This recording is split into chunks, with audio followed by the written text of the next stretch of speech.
जंग में भी बिजली की लोड शेडिंग ने मामूलात जिंदगी ठप करके रख दिए। लोड शेडिंग का दौरानिया 12 घंटे से तजावज़ कर गया। कारोबारी तबका सख्त परेशान, शहरी हुकूमत से नालायक दिखाई देते हैं। रियासत अली हाशमी जंग से हमारे साथ मौजूद हैं। जी रियासत, बताइएगा वहाँ पर क्या सूरत हाल है लोड शेडिंग की?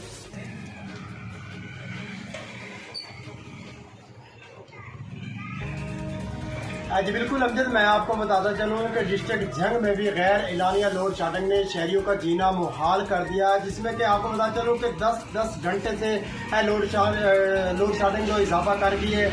इसी बात से कुछ शहरी मौजूद है, हम उनसे पूछेंगे कि वो क्या बताएंगे, क्या कहेंगे आप लोड शेडिंग के हवाले से?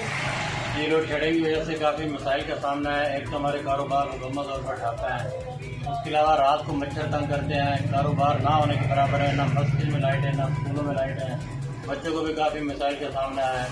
हमारी हुकूमत से अपील है कि कम अज़ कम ये लोड शेडिंग का मसला हल हो। जैसा कि आपने शहरियों की गुफ्तगू सुनी, इनका कहना है कि हमारी हुकूमत से अपील है कि गैर एलानिया लोड शेडिंग को जल्द से जल्द खत्म किया जाए। दूसरी जानब इनका कहना था कि जो रात को लाइट चली जाती है, जो बच्चे हैं उनको मच्छर काटते हैं और वो बिलखते रहते हैं। दिन को जब लाइट जाती है, गर्मी और हवस की वजह से बच्चे और बड़े शदीद परेशान है जी।